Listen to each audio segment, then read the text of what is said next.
اللہ کے حضور دعا کرو، التجا کرو اور اللہ سے مدد مانگو، وہ بلاؤں کے رخ کو موڑ دے گا، وہ مصیبتوں کے رخ کو پلٹ دے گا تمہاری جانب۔ لیکن جب تم یہ مزاج نہیں رکھو گے تو مصیبتوں پر مصیبتیں آتی رہیں گی۔ حضرت موسیٰ علیہ السلام کے پیٹ میں درد کا احساس ہوتا ہے تو کوہ طور پہ چلے گئے، کیسے جلیل القدر نبی تھے، اللہ سے ڈائریکٹ رابطے تھے، اور جا کے کہا مالک میرے پیٹ میں درد ہو رہا ہے۔ اللہ اکبر۔ گھر کے نجی معاملے بھی رب سے ڈسکس کرتے تھے، اور کوئی جو ہے وہ ایسی چیز ہوتی وہ بھی رب سے ہی عرض کرتے تھے۔ کہا میرے مالک میرے پیٹ میں درد کا احساس ہو رہا ہے، دوائی کی پوری لینی ہے، تو وہ بھی جا کے کوہ طور سے رب سے ہی لیتے تھے۔ تو اللہ تعالیٰ فرمایا فلاں جنگل میں چلے جاؤ، وہاں اس شکل کے پتوں کی ایک بوٹی ہے، اس کو توڑو نچوڑو، اس کا پانی پیو، تمہیں شفا مل جائے گی۔ حضرت موسیٰ علیہ السلام گئے اور جا کے بوٹی کو توڑا نچوڑا، پانی پیا، شفا ہو گئی۔ کچھ عرصہ بیتا، دوبارہ اسی طرح کا درد جاگا۔ اب نسخہ تو ذہن میں تھا، کوہ طور پہ نہ گئے، اس جنگل میں چلے گئے اور جا کے بوٹی کو توڑا، اس کے پتے نچوڑے، پانی نکالا، پیا، لیکن درد اور زیادہ بڑھ جاتا۔ پھر دوبارہ آئے کوہ طور پہ، کہا مالک میں نے اسی درد پہ دوبارہ وہی بوٹی کا پانی پیا ہے، لیکن درد بڑھ گیا ہے۔ کہا موسیٰ اب جو آئے ہو کوہ طور پہ پہلے ہی آ جاتے۔ تو عرض کی مالک بوٹی بھی وہی اور درد بھی وہی۔ فرمایا سب کچھ وہی ہے، لیکن پہلے میرا حکم تھا، اب میرا حکم ساتھ شامل نہیں تھا۔ شفا بوٹے میں نہیں رکھی، شفا تو میرے حکم میں رکھی ہوئی ہے۔ اس لیے ڈاکٹر کے پاس جاؤ، حکیم کے پاس جاؤ، لیکن شفا اللہ سے مانگو، کہ شفا ہمیں دینے والا وہ ہے۔ وہ ایک وسیلہ ہے، ایک ظاہری طریقہ ہے۔ تو حضور علیہ الصلوۃ والسلام اللہ اکبر کیا خوبصورت ارشاد فرما رہے، حسنوا اموالکم بالزکات، اپنے اموال کو زکات سے پاک کرو، وداووا مرضاکم بالصدقہ، اور اپنے مریضوں کا علاج صدقے سے کرو۔ حضور علیہ السلام نے ارشاد فرمایا کہ بندہ کہتا ہے میرا مال، اس کے مال تین ہیں۔ ایک مال وہ جو اس نے کھایا اور ضائع کر دیا، دوسرا اس کا مال وہ ہے جو اس نے پہنا اور پرانا کر دیا، اور تیسرا اس کا مال وہ ہے جو اس نے آگے بھیج دیا۔ فرمایا باقی اس کے وارثوں کا ہے، اس کا نہیں ہے۔ اس لیے ہم راہ خدا میں خرچ کرنے کا مزاج بنائیں، اس سے مال گھٹتا نہیں ہے، اس سے مال بڑھتا ہے۔ بلکہ جب راہ خدا کے اندر ہم خرچ کرتے ہیں تو ہمارا جو دوسرا مال ہے وہ بھی پاک ہو جاتا ہے۔ اللہ کے محبوب کا ایک فرمان سنیے جس کو حضرت حسن بصری رضی اللہ تعالیٰ عنہ بیان کرتے ہیں، حسنوا اموالکم بالزکات وداووا مرضاکم بالصدقہ واستقبلوا امواج البلاء بالدعاء والتضرع۔ فرمایا کہ اپنے مال کو، اپنے اموال کو زکات سے پاک کرو، اور اپنے مریضوں کا علاج صدقے سے کرو، اور جب مصیبتیں اور بلائیں تمہارا رخ کریں تو پھر دعا سے اور اللہ کے حضور زاری سے اللہ کی مدد چاہو۔ آج ہم صدقے کا مزاج بہت کم کر چکے ہیں۔ کسی زمانے میں ایسا ہوتا تھا کہ جب کوئی بیمار ہوتا تھا تو سب سے پہلا کام لوگ یہ کرتے تھے کہ صدقہ دیا کرتے تھے، ڈاکٹر کے پاس پھر جایا کرتے تھے، حکیم کے پاس پھر جایا کرتے تھے، سب سے پہلے اس کی جان کا صدقہ دیا کرتے تھے۔ صدقہ قضا کو بدل دیتا ہے، تقدیر کو بدل دیتا ہے۔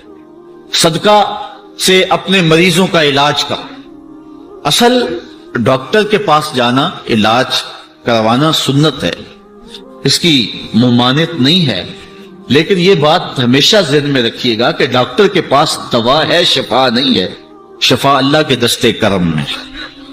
اس لیے جب بھی بیمار ہو جاؤ تو پہلے صدقہ کرو اور پھر ڈاکٹر کے پاس جاؤ۔ اللہ اس صدقے کی، شیخ سعدی نے لکھا ہے، مطاف کے اندر کنکروں پر پیشانی رکھ کے ایک بندہ زاروں کے طرح رو رہا ہے اور کیا کہتا ہے، اللہ مجھے معاف کر دے ورنہ قیامت کے دن مجھے نابینا اٹھانا، تیرا کیا تیرے بندوں کا سامنا بھی نہیں کر پاؤں گا۔ اتنے درد سے روتا ہے کہ چلنے والوں کے قدم رکتے ہیں۔ سر پہ کپڑا ڈالا ہے، زاروں کے تار، سسکیاں لے لے کے، ہچکیاں لے لے کے روتا ہے۔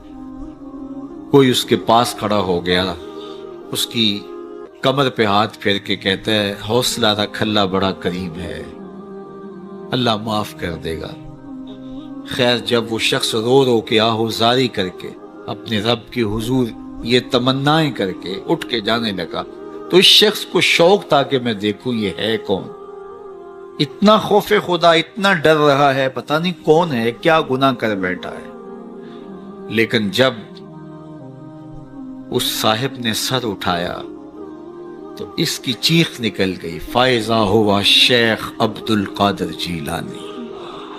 تو یہ زاروں کے تار رونے والا شیخ عبد القادر جیلانی تھا. ساری زندگی خدمت خلق میں بسر ہوئی، اللہ کے حکام بجا لاتے ہوئے، لیکن خوف خدا خشیت الہی کا عالم ہے. حضرت جنید بغدادی کے پیر ہیں حضرت سری سکتی رضی اللہ تعالیٰ کو، رشتے میں ماموں بھی لگتے ہیں. تو حضرت جنید بغدادی کو حضرت سری سکتی رضی اللہ تعالیٰ عنہ نے ایک دن وصیت کی. حضرت جنید کہتے ہیں میرے پاؤں تلے سے زمین سرکنے لگی. فرمانے لگے بیٹا جب میں مر جاؤں تو میری قبر بغداد سے باہر بنانا. میں نے پوچھا حضرت کیوں؟ لوگ تو بغداد میں دفن ہونے کو ترستے ہیں. کہا میری بدعمالیوں کی وجہ سے بغداد کی مٹی میری لاش قبول کرنے سے انکار نہ کرتے. الذین یبیتون لربہم سجدا وقیاما، یہ وہ لوگ ہیں جو اپنی راتیں سجدے میں اور قیام میں بسر کرتے ہیں. ہم تو 4 نمازیں تسلسل سے پڑھ لیں تو بے نمازیوں کو حقیر سمجھنے لگ جائیں. لیکن یہ کیا ہے؟ زندگی ذکر و فکر میں گزرتی ہے، سجدہ و قیام میں راتیں بسر ہوتی ہیں. لیکن عرض کیا کرتے ہیں؟ مالک ہم سے جہنم کا عذاب پھیر دے. آؤ میں اور آپ اپنے گریبان میں جھانکیں، اپنے من میں اتریں. اللہ نے ہمیں کتنی نعمتیں عطا کی ہیں، کیا کچھ نہیں عطا کیا. ہماری راتیں کیا قیام اور سجدوں میں بسر ہوتی ہیں. ہماری 5 نمازیں بھی پوری ہیں. اگر ہماری 5 نمازیں بھی پوری نہیں اور سجدہ و قیام بھی ہمیں نصیب نہیں ہے تو پھر افسوس ہے ہمارے جینے. جب کسی سے پیار پیدا ہوتا ہے تو پھر یہ آرزو مچلتی ہے کہ میں اس کے ہونٹوں سے سنوں کہ میں تم سے پیار کرتا ہوں. تو بندہ ہو کے پیار رب سے کرتا ہے تو پھر دل میں آرزو تو مچلتی ہے کہ کانوں میں کوئی نغمے رس گولے اور کوئی مجھے کہے کہ تم پیار کرتے ہو تو وہ بھی تم سے پیار کرتا ہے، تو زندگی کی ساری تھکن اتر جائے. تو کہا کہ یہ سننا چاہتے ہو نا، یہ آرزو ہے نا تمہاری. تمہارے رت جگے، تمہاری راتوں کی تنہائیوں میں سجدے، تمہارا دن رات رکوع قیام اور تمہارا اس کے حضور پیچ و تاب اور اضطراب اور زندگی کا یہ سارا تمہارا لف و نشر اس کی ذات کی رضا کے لیے ہے نا. تم چاہتے ہو کہ ہمارا رب ہم سے راضی ہو جائے. کبھی کعبے کے چکر کاٹ رہے ہو، کبھی پتھروں کو چوم رہے ہو، حجر اسود کو چوم رہے ہو، کبھی ملتزم پہ لپٹ لپٹ کے آہوزاریاں کرتے ہو، کبھی مطاف میں پیشانی رگڑتے ہو اور کبھی حتیم میں روتے ہو.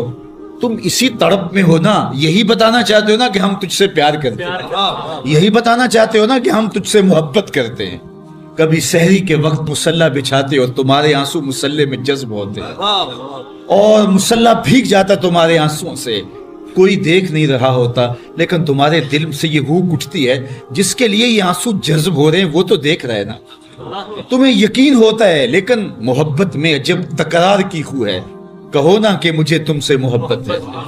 تو پھر یہ خو جو طبع کے اندر ہے بندہ سننا چاہتا ہے، وہ بے تابیاں اسے تنگ کرنے لگ جاتی ہیں، اس کے اندر اداسیاں پیدا ہوتی ہیں کہ یار میں تو اس سے پیار کرتا ہوں، میں تو اس سے محبت کرتا ہوں، وہ بھی کرتا ہوگا، یہ تو یقیناً اس نے مجھے توفیق سجدہ نصیب تب کی ہے، لیکن میں بھی تو سننا چاہتا ہوں کہ وہ مجھ سے پیار کرتا ہے. میرے سجدوں کا مل ڈالا اس نے. اگر میں گلی گلی کی خاک چھانی اور نگر نگر گھوم کے اس کے حرم کے چکر کاٹے اور دیوانہ وار گھوما تو وہ بھی تو کہے مجھے تیرے چکر عاشق زار نظر آ رہے ہیں اور میں تجھے پسند کرتا ہوں، تو چکر کاٹ رہا ہے، میرے حرم کا طواف کر رہا ہے، میں تیرے اوپر رحمتیں نچھاور کر رہا ہوں. تو سننا چاہتا ہے بندہ کہ وہ بھی کہے کہ ہاں تیری محبت قبول ہوئی، تیری محبت مراد کو پہنچی. تو آواز آئی تم یہ چاہتے ہو نا کہ وہ بھی تم سے محبت کا اظہار کرے اور اعلان کرے اور اس کی محبت کا تمہیں یقین تو ہے لیکن وہ مزید جو ہے وہ اذعان و یقین کے سانچے میں ڈھل جائے. تو کہا کہ یہ اگر تم چاہتے ہو تو تم ایک طریقہ بتاتا ہوں. تم محبت کا جواب چاہتے ہو تم ان سجدوں کا جواب چاہتے ہو، تم طواف اور ان چکروں کا جواب چاہتے ہو، تو تمہیں بتاتا ہوں میرے رسول کی چوکھٹ پہ آؤ اور ان کی اتباع کرو، ان کی اتباع کرو۔ تم نکلے تو محبت کرنے تھے، تم عاشق زار بنے تھے، لیکن یحببکم اللہ، وہ خدا ہو کہ تم سے محبت کرے گا۔ اچھا، یہاں میں ایک اور جملہ کہنا چاہوں گا، اور وہ یہ کہ یہاں ذکر کیا گیا حضور کی اتباع کا، تو اتباع سے قبل بھی محبت، اتباع کے بعد بھی محبت۔ قل ان کنتم تحبون اللہ فاتبعونی یحببکم اللہ، یعنی اتباع سے پہلے بھی محبت، اتباع کے بعد بھی محبت۔ تو کوئی اتباع لالچ میں بھی ہوتی ہے، کسی غرض میں بھی ہوتی ہے کہ میں اس کی بات مانوں تو مجھے یہ ملے گا، لیکن کہا کہ تم نے میرے رسول کی اتباع ایسی کرنی جس کے آگے بھی محبت ہو، جس کے پیچھے بھی محبت۔ جب تم محبت کے دائرے میں رہ کے اتباع اور فرما برداری اور انقیاد اور اطاعت کے زمرے میں آ جاؤ گے، تو پھر تم تو نکلے تھے رب سے پیار کرنے کے لیے، لیکن وہ رب ہو کے خود کہتا ہے میں اب تم سے پیار کرتا ہوں، اور درمیان میں اتباع میرے حضور کی آئی۔ یہ مائک جس کمپنی نے بنایا ہے، جب ہم مارکیٹ سے خرید کے لائے تھے تو اس کے ساتھ ایک چھوٹی سی بک بھی آئی تھی جس میں یہ بتایا گیا تھا کہ اس کو ہم نے استعمال کیسے کرنا ہے، خرابی کی صورت میں اس کی اصلاح کیسے ہوگی، اور اگر اس کے مطابق ہم اس کو استعمال کریں، جس طرح کی بیٹری اس کے اندر آنی چاہیے تو وہ ڈالیں گے، تو دیر تک اس کے فوائد اور ثمرات حاصل کرتے رہیں گے۔ لیکن اگر ہم اس کتاب کو جو اس کے ساتھ ہمیں ملی تھی، جس کمپنی نے اسے بنایا ہے، تو اس کا طریقہ استعمال ساتھ بتایا ہے، اس کتاب کو پھاڑ کے پھینک دیں گے یا اس کو لپیٹ کے کہیں اونچی جگہ پہ رکھ دیں گے اور اس کو اپنی مرضی سے چلانا چاہیں گے، تو پھر اپنی مرضی سے ہم اس سے فائدہ حاصل نہیں کر پائیں گے۔ تھوڑا وقت فائدہ حاصل ہوگا لیکن نتیجہ کچھ بھی نہیں ہوگا۔ تو جو کمپنی کوئی چیز تیار کرتی ہے تو اس کا طریقہ استعمال بھی ساتھ چھوٹی سی بک کی صورت کے اندر آپ کو دیتی ہے۔ تو جس مالک نے حضرت انسان کو بنایا ہے، اس نے ساتھ کتاب اللہ کو بھی بھیجا ہے کہ اس کو پڑھتے جاؤ اور اپنی زندگی کو سنوارتے جاؤ، اس کے مطابق زندگی گزاریں گے تو زندگی سوکھی ہوگی، اور اگر زندگی اپنی خواہش پہ گزاریں گے اور غلاف میں لپیٹ کے قرآن مجید کو اوپر رکھ دیں گے اور وہاں سے دیکھ کر کے اس کو آپریٹ نہیں کریں گے اس جسم کو، تو پھر نتیجہ وہی ہوگا جو عمومی طور پہ متوقع ہے۔ تو اس لیے التمسک بکتاب اللہ، اللہ کے بتائے ہوئے طریقہ حیات کے مطابق زندگی گزارنا ہو تو قرآن مجید کے بغیر ایک قدم بھی نہیں چلا جا سکتا۔ گر تو می خواہی مسلمان زیستن، نیست ممکن جز با قرآن زیستن، اگر تو مسلمان بن کے جینا چاہتا ہے تو قرآن مجید کے بغیر ایک قدم بھی نہیں چل سکتا۔ تو اس کتاب کے ساتھ تمسک اختیار کرنے کی تلقین کی۔ اللہ کے محبوب نے ارشاد فرمایا کہ میں تمہارے اندر دو بھاری چیزیں چھوڑ کے جا رہا ہوں، ان کو مضبوطی سے تھام لو گے تو کبھی گمراہ نہیں ہوگے۔ اولہما کتاب اللہ، ان میں سے پہلی چیز اللہ کی کتاب ہے، فیہ الہدی والنور فخذوا بکتاب اللہ واستمسکوا بہ، اس میں ہدایت ہے، روشنی ہے، اس کو مضبوطی سے پکڑ لو، اچھی طرح سے تھام لو، تم گمراہ نہیں ہوگے۔ یار جو شخص نابینا ہے اسے کیا پتا کہ یہ پھولوں کی بہاریں کیا ہوتی، جو پیدائشی نابینا ہے اسے کیا پتا ہے کہ آسمان پر بزم کواکب کے رنگ کیا ہیں، اسے تتلی کے پروں میں قدرت کی سنائی کا کیا اندازہ ہو سکتا ہے، اسے مور کے پروں میں رنگوں کی مینا کاری کا کیا اندازہ ہو سکتا ہے، اسے پھوٹتے جھرنوں، بہتی ندیوں اور کوسے قضا کی رنگینی اور دھنک کی شوخیوں کا لطف کیسے نصیب ہو سکتا ہے، اس کو کیا پتا حسن کیا ہوتا ہے، اس کو کیا پتا جمال کیا ہوتا ہے۔ اسی طرح جس کے دل کی آنکھ اندھی ہے اسے کیا پتا ہے کہ جمال خدا کیا ہوتا ہے، اسے کیا پتا ہے کہ سجدے کی لذت کیا ہوتی ہے، اسے کیا پتا ہے رکوع اور قیام کا مزہ کیا ہوتا ہے، اسے کیا پتا ہے کہ روزے کا سرور کیا ہوتا ہے۔ تو اگر ہم اپنے دل کے میل اتاریں گے تو دل کی آنکھیں کھلیں گی، تو پھر زندگی کا لطف آنا شروع ہوگا، پھر پتہ چلے گا اسلام کیا ہے، پھر پتہ چلے گا دین کیا ہے۔ اللہ اکبر۔ اسی لیے قرآن نے کہا من کان فی ھذہ اعمی فہو فی الآخرۃ اعمی واضل سبیلا، جو دنیا میں اندھا رہا کل قیامت کے دن بھی نابینا اٹھائے۔ اس سے ان آنکھوں کی بے نوری مراد نہیں ہے، دل کی بے نوری مراد ہے۔ اقبال نے کہا تھا دل بینا بھی کر طلب خدا سے، کہ آنکھ کا نور دل کا نور نہیں، آنکھ کا نور اور ہے، دل کا نور اور ہے۔ تو جس طرح آنکھ بے نور ہو جائے، آنکھ پر دھند، جالا، ککرے اور سفید اور کالا موتیا اتر آئے، تو ہم سب کچھ بیچ کر کے بھی آنکھوں کا نور خریدنے کی کوشش کرتے ہیں، تو یار کبھی اجڑے ہوئے دل کا بھی تو علاج کرواؤ۔ علاج تمہارے گھر میں پڑا ہے، راتوں کی تنہائیوں میں اٹھ کے قرآن پڑھو اور ساتھ رویا کرو، دیکھنا دل کے میل اترنا شروع ہو جائیں گے، اور دل کے پردے سے وہ غلاستیں جب اتریں گی تو پھر پتہ چلے گا کہ دل جمال یار کیسے دیکھتا ہے، دل کی دنیا کیا ہے۔ وچے ہی بھیڑے وچے ہی جھیڑے وچے ہی ونج مہانے ہو، 14 طبق دلے دے اندر تمبو وانگو تانے ہو، پھر پتہ چلے گا یہ دل دنیا کیا ہے، پھر اس کی تڑپ، اس کی بے چینی، اس کا اضطراب زندگی کا حاصل بن جائے گا۔ پھر زندگی کی بے چینی اور دل کی بے چینی اور دل کا محبوب کی یاد میں تڑپنا تمہیں سرور دے گا، پھر تم ایک ایک عضو میں دل مانگو گے۔ وہ مزہ دیا تڑپ نے میری آرزو ہے یا رب، وہ مزہ دیا تڑپ نے میری آرزو ہے یا رب، میرے دونوں پہلوؤں میں دل بے قرار ہوتا۔ پھر سمجھ آئے گی کہ یہ دل کتنی قیمتی شے ہے۔ اللہ نے بدن میں آنکھیں بھی دو رکھی ہیں، کان بھی دو رکھے ہیں، ہاتھ اور پاؤں بھی دو رکھے ہیں، لیکن دل ایک ہی رکھا ہے، اور دل عرش اللہ ہے، اللہ کا عرش ہے۔ پھر پتہ چلے گا۔ تو آئیے دل سے زنگ اتاریں، میل اتاریں، دل مصفا ہو، دل خوبصورت بن جائے، پھر دل کی کشکول پھیلا کے پھر عرض کریں ہر تمنا دل سے رخصت ہو گئی، اب تو آجا، اب تو خلوت ہو گئی۔ لیکن یہ میل کچیل سے ہٹا ہوا ہوگا تو گندی جگہوں پہ محبوب تو نہیں آتے ہیں۔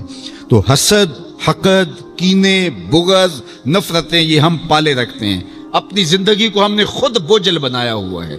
میاں حسد کرنے سے محسود کا کیا ہوگا؟ ہم اپنے آپ کو تلخی میں مبتلا کیے ہوئے ہیں۔ بغض رکھنے سے مبغوض کا کیا ہوگا؟ ہم اپنے آپ کو بوجھ میں مبتلا کیے ہوئے۔ تو اپنے دل سے یہ سارے بوجھ اتار کر کے جب دل کو مصفا اور مزکا کریں گے تو پھر دیکھیے کہ دل کے آئینے میں کیسے جمال یار دکھائی دیتا ہے۔ تو اس دل کی اصلاح ہوگی کثرت کے ساتھ قرآن مجید کی تلاوت کرنے سے۔ تو راتوں کی تنہائیوں میں اٹھ کے قرآن پڑھو، دیکھنا کہ کیسے دل کے زنگ اترتے ہیں۔ بعض لوگ بڑی عجیب خبر سناتے ہیں، میاں تمہیں کیسے پتا؟ وہ کہتا ہے میں رات اچانک نیند نہیں آ رہی تھی تو ایک چینل کھولا تو اس میں یہ خبر چل رہی تھی، تو میں نے کہا تجھے نیند نہیں آ رہی تھی، تو نے چینل کھولا، کاش تو قرآن کھول کے بیٹھ جاتا، تجھے وہ دکھائی دیتا کہ تیرا اندر تیرا باہر روشن ہو جاتا۔ تو راتوں کی تنہائیوں میں اٹھ کے قرآن مجید پڑھنے کا مزاج پیدا کریں، اپنی صبح کا آغاز قرآن مجید کی تلاوت سے کریں، اپنے دن کو سمیٹیں، سونے کی تیاری کریں، سورہ ملک سے اپنے معاملات کو سمیٹیں۔ یہ چند دن کر کے دیکھ لیں، اور اگر آپ کو معاشی مسائل ہیں، مشکلات ہیں، تو سورہ واقعہ اس کے لیے اکسیر ہے۔ صرف 3 رکوع ہیں، اتنی اکسیر کہ جس کی زندگی میں سورہ واقعہ آ گئی وہ مشکلات میں مبتلا نہیں ہوتا، اللہ اس کے لیے رزق کے دروازے کھول دے۔ مدینے کی گلی سے میرے حضور کا گزر ہوا، ایک ایسا مکان بن رہا تھا جس طرز کے مکان کو حضور پسند نہیں کرتے۔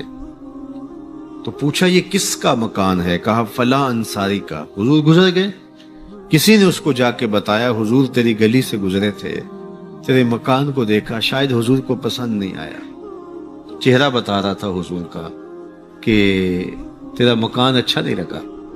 انہوں نے کدال لیا اور مکان زمین کے برابر کر دیا۔ چند دن کے بعد حضور کا پھر گزر ہوا تو دیکھا کہ مٹی کا ڈھیر پڑا ہوا ہے، ملبہ پڑا ہوا ہے۔ کہا اس شخص کو بلاؤ، بلایا گیا، کہا میں گزرا تھا، تیرا مکان بن رہا تھا، اب مٹی کا ڈھیر پڑا ہے۔ حضور میں نے گرا دیا۔ فرمایا کیوں؟ عرض کی سنا تھا آپ کو پسند نہیں، سنا تھا آپ کو پسند نہیں۔ میں اور آپ اپنے اندر اترے اور دیکھیں ہمارا کیا کیا حضور کو پسند۔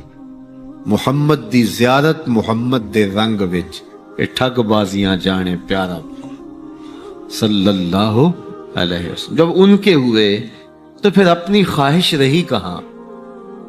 اپنی رضا کو محبوب کی رضا میں فنا کر دینے کا نام ہی تو محبت ہے۔ تیرے ہندیاں سندیاں محبوبہ، میں کافر ہواں جے میں ہواں۔ اپنی نفی کرنے کا نام ہی تو محبت ہے۔ لیکن میں اپنی خواہشات کا پتلا ہوں اور عاشق رسول بھی ہوں، کیسی عجیب کہانی ہے۔ میں اپنی آرزوؤں کا بندہ بھی ہوں اور عاشق رسول ہوں، کیسی عجیب کہانی ہے۔ جب ان کے ہو گئے پھر اپنا کچھ نہ رہا۔ محبوب کی رضا میں اپنے آپ کو گم کرنے کا نام محبت ہے۔ جب ان کے ہوئے تو پھر زندگی کا جمال، زندگی کا نور نصیب ہوا، زندگی کی حقیقتیں ہاتھ آ گئی۔ میں عاشق رسول کہلاتا ہوں، حج اور عمرے بھی کرتا ہوں۔ میں 1.25 مرتبہ جو ہے وہ ہر ہفتے میں درود بھی پڑھتا ہوں۔ میں محفل میلاد کرواتا ہوں، پوری دنیا کے نعت خواں جمع کرتا ہوں، لیکن حضور کی سنت چہرے پہ سجانے کی توفیق نہیں ہے۔ مجھے حضور علیہ الصلوۃ والسلام کے بتائے ہوئے طریقے کو اختیار کرنے کی ضرورت نہیں ہے۔ صاحب سوچیں، کہیں آپ اپنے آپ سے دھوکہ تو نہیں کر رہے؟ ان سے تو نہیں کیا جا سکتا۔ ان سے دھوکہ کون کرے؟ وہ تو جانتے ہیں کون کہاں کھڑا ہے۔ میرے حضور بولے، یاری لا تو پاک نبی سنگ، اے پر پوری یاری۔ یاری لا تو پاک نبی سنگ، اے پر پوری یاری، پھر درود قبول ہے تیرا لکھ نہ لو ایک بار۔ پھر نہ 1,00,000 مرتبہ پڑھنا، ایک بار ہی پڑھ لینا وہ بھی قبول ہے۔ اشہد بلال عند اللہ اشہد، پھر بلال کا اشہد بھی قبول ہے۔ وہ چہرہ اور چہرے کا دل نہیں دیکھتے، بندے کا دل دیکھتے ہیں۔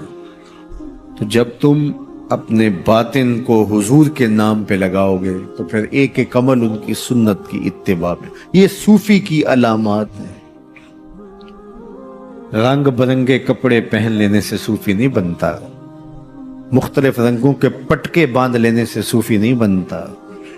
صاحب بھنگ گھوٹ کر پینے سے صوفی نہیں بنتا، ڈھول کی تھاپک پر ناچنے اور رقص کرنے سے صوفی نہیں بنتا، مختلف تصوف کی اصطلاحات کو یاد کر لینے سے صوفی نہیں بنتا، محمد عربی کی غلامی سے صوفی بنتا ہے، حضور کی چوکھٹ کی فقیری سے صوفی بنتا ہے۔